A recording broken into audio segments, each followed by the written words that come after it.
Welcome to the Assembling Inclusion podcast. On this show, we feature different programs, individuals, and initiatives focused on being more inclusive of individual needs. We invite you to learn right alongside us.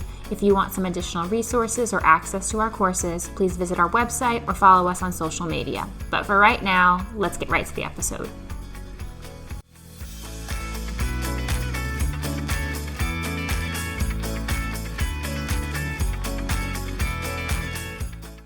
Coming up next on the Assembling Inclusion podcast. I've got a really energetic, passionate group that I work with. And let me tell you, they lead me. They tell me what they want to do. And I just support them through the process and do whatever I need to do. But they are totally in control of things that are happening. It's what they want to do. When I think about self-advocacy, I often think back to my students.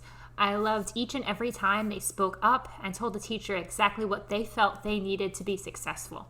I saw firsthand how powerful self-advocacy can be through my middle schoolers, which is why I'm so excited to be talking to an individual today who also sees the value in these types of experiences. Today I'm talking to Deetra Mitchell from Salute in Ohio.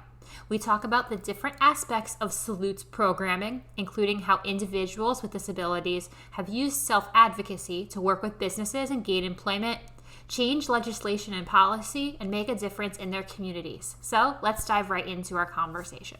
Hello, and welcome back to the Assembly and Inclusion podcast. Today, we're talking with Deetra Mitchell from Salute, which stands for Self-Advocacy Lucas Toledo from Lucas County. She is the Self-Advocate Community Inclusion Specialist for the Lucas County Board of Developmental Disabilities. And Deetra, thank you so much for being here with us today. Thank you for having me. So just to start us off, can you explain what the Salute group is for our listeners and what its mission is? The Salute Advocacy Group is comprised of about 25 individuals that have developmental disabilities and that are served here at our Lucas County Board.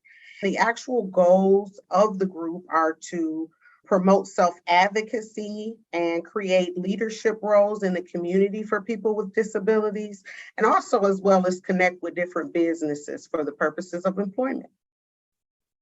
That's great. So you had mentioned that self-advocacy is one of the primary goals. And I noticed on your website that you've got like a 4-step process listed for how you develop that self-advocacy. So would you be able to provide examples of like the different types of self-advocacy work that Salute is currently doing? We actually have decided that it was good to start spreading our message to a younger group. So currently they're training transitional youth, which are school-age youth, to become up-and-coming advocates. So teaching them how to say in your IEP what you want at school or what you need or what career you want to go into after you graduate. What do you want your life to look like? We're starting those conversations earlier and training them on how to do it. So we piloted our first group this summer and it is going really, really well. And this is something that we're looking to continue.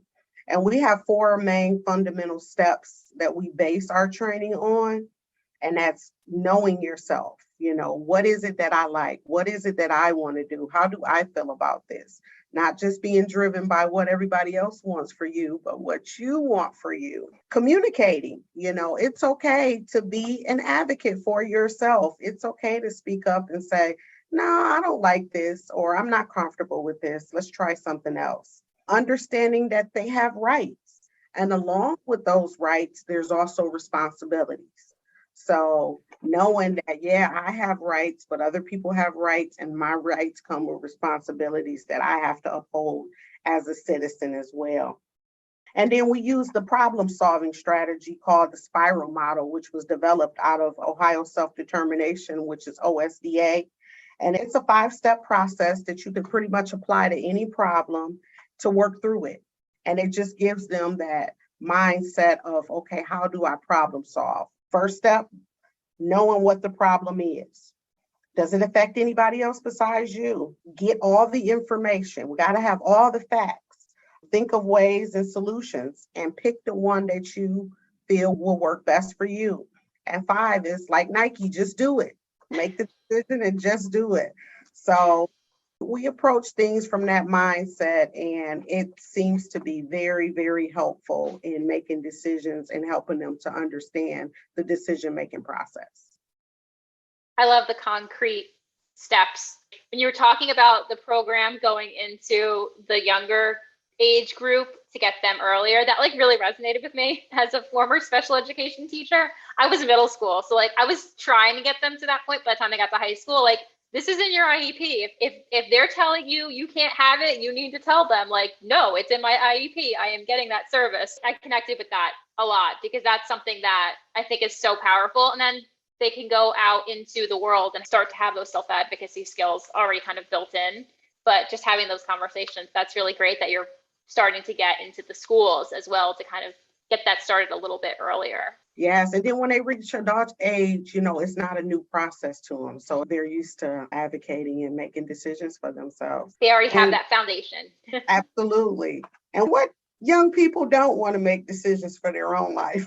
Exactly. I think that was the one thing my students, they were always like, you mean I can say like, I want this modification because that helps me? And I'm like, yeah, you have every right to say that in a meeting. You could definitely say this works, this doesn't work. So making decisions, definitely something that young people always want to have a say in. So that's really great that that's happening. So recently I heard that there was an 8-week workshop model about storytelling that was done with the University of Toledo. Can you just tell me a little bit about that program and what participants were able to learn from that experience? We partnered with the University of Toledo, the professor of disability studies, and we worked with the individuals in the Salute group. About 8 individuals did a storytelling session. And what it consisted of was 8 weeks in learning how to speak and how to tell their story, to advocate for themselves. And the theme of it was when you have overcame something that was difficult. So at the very beginning, it was truly a struggle. Some of our gals and guys weren't used to speaking in front of people. They were nervous, they were uncomfortable, but it really helped them build confidence and self-esteem by doing the workshop. They were able to perform it actually at our local library, and we've actually been invited to come to the University of Toledo and do a storytelling session this fall. So we're excited to get going on that as well. The public speaking is hugely beneficial as it is, but then having the ability to tell their own story and advocate for themselves and their own experiences, I can see how that's something that would be really powerful. So that kind of leads into the leadership component that you had mentioned. So your website lists that there's a commitment to serving and leading in community organizations. So how have some of the Salute members become leaders within their communities? One of our individuals by the name of Nathan, he actually is now one of the Lucas County board members. And this was a huge thing for us because there has never been a person with developmental disabilities on the board. We're really passionate about having them at the table and nothing about them without them. That's truly important. So having somebody voice at the table for decision making of people with disabilities is so important, especially at the level that he's able to advocate.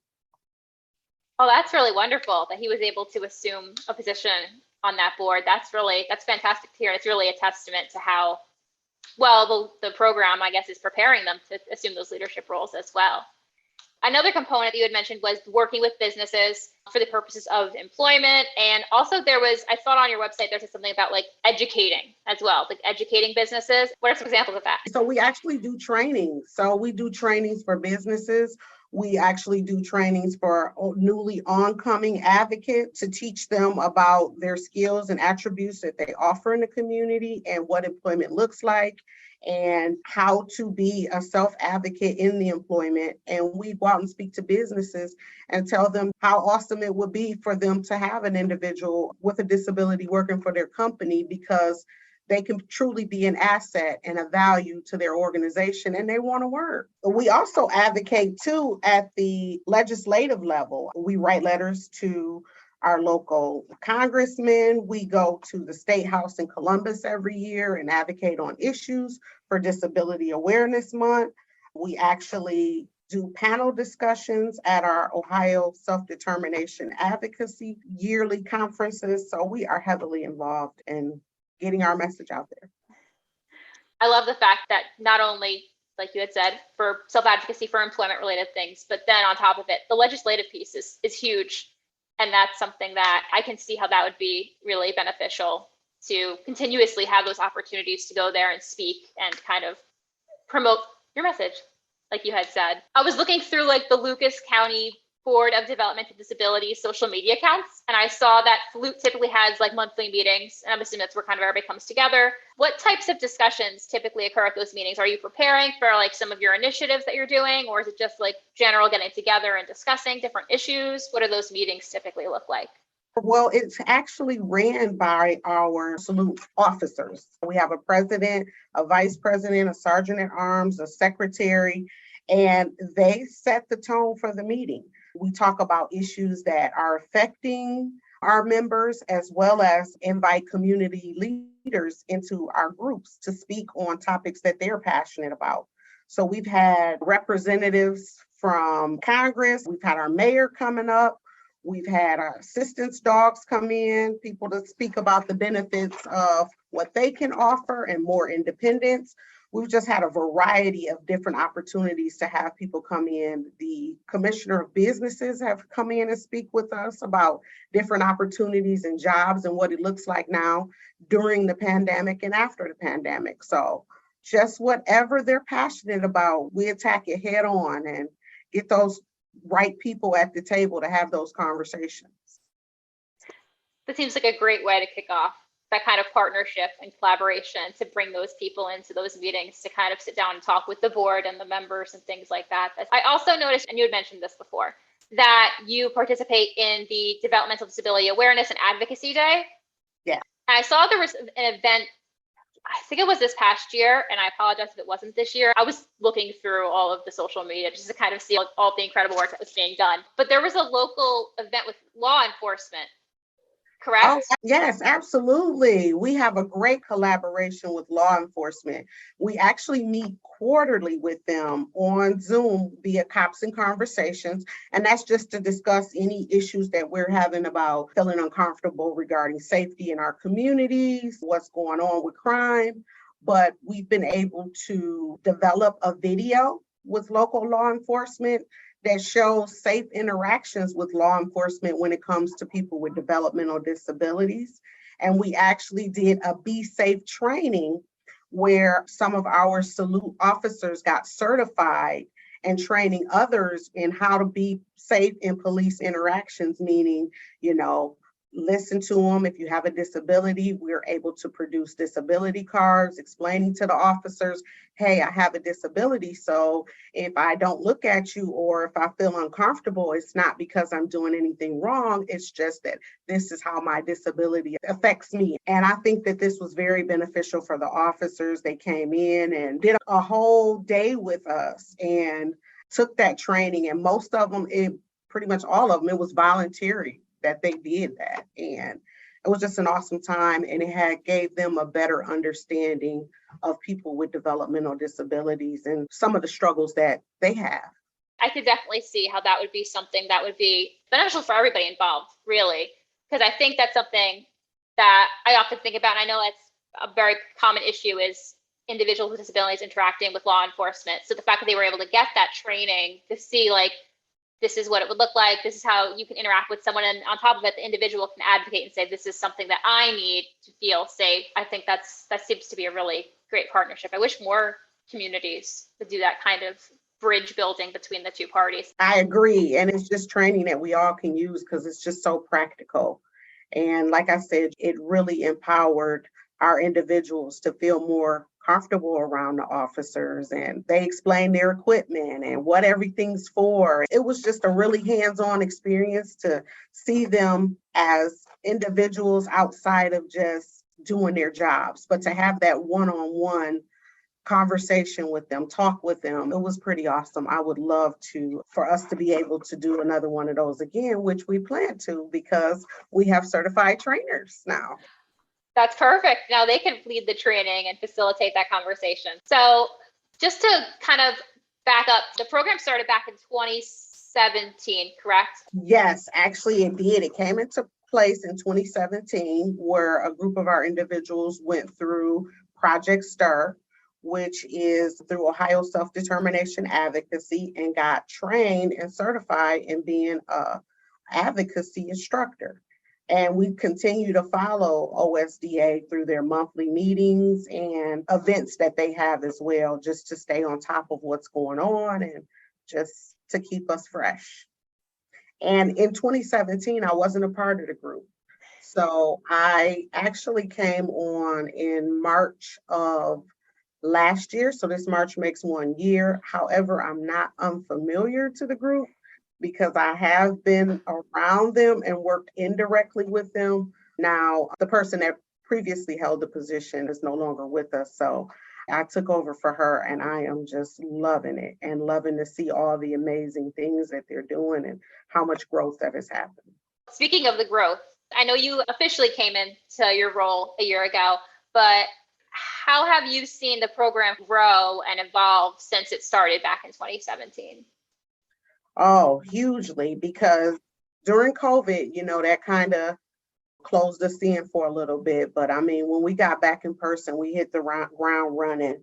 We were able to get out and connect with the Humane Society, the Toledo Food Bank, and do some volunteer work and help them out, especially with everybody going through hardships with having assistance from staff during this time. We were able to be a part of the Toledo Zoo, being a part of helping make decisions for how they can become more accessible for people in wheelchairs and use the space better. So it's been pretty awesome, some of the things that we've been able to be a part of in this short amount of time. That's a lot of different things that are happening within the organization. I think that was one of the things that really stuck out to me when I was looking into it initially. I was like, wow, there's a lot of really different, but they all kind of have the same common goal, but there's a lot of different areas. So it's really amazing that so many things are able to be accomplished. I've got a really energetic, passionate group that I work with. And let me tell you, they lead me. They tell me what they want to do, and I just support them through the process and do whatever I need to do, but they are totally in control of things that are happening. It's what they want to do.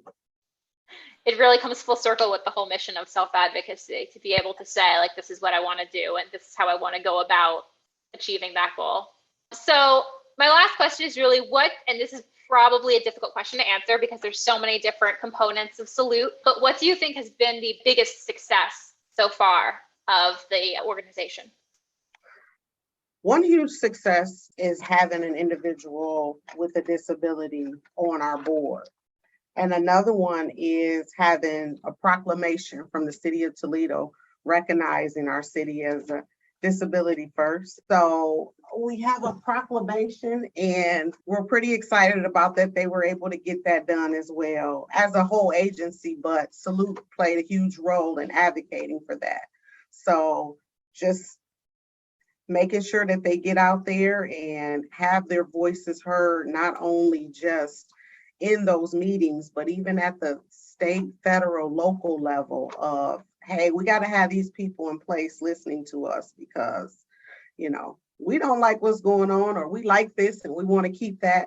We're also strong members of the group Cater, which is our transportation advocacy that we do around transportation, and it's short for Community Advocates for Transportation Rights, because transportation here in Toledo was limited and it didn't go in certain areas. Salute was huge in advocating for that and speaking on the news about it and being at those panel forums and having conversations. And as a result, we were able to get issue 12 passed, which means that our public transit system will go into the suburban areas instead of just the city, because before it didn't go to the surrounding areas. And that affected a lot of our people that used the service hugely because they were limited to, if they used their transportation for Sunday service, they couldn't use it. We didn't have transportation on Sundays. If they were in the surrounding areas, they couldn't get to see their friends or to events they wanted to get to. And I think it really forced people that don't depend on transportation to look outside of their box and say, wow, I never thought of it like that.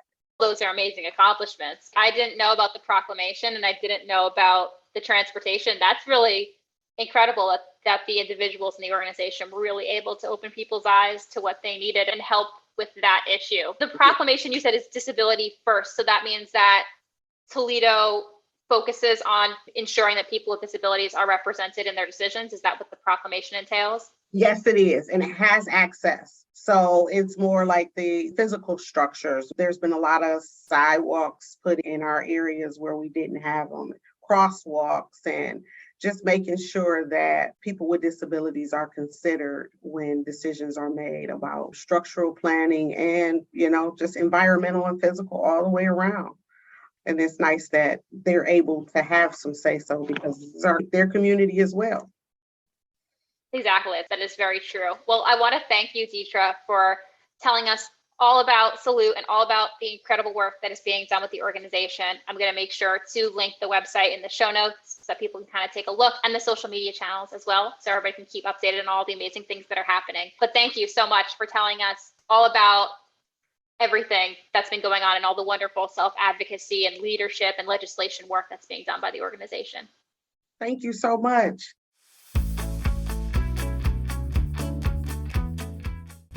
Thanks for listening to this episode of the Assembling Inclusion podcast.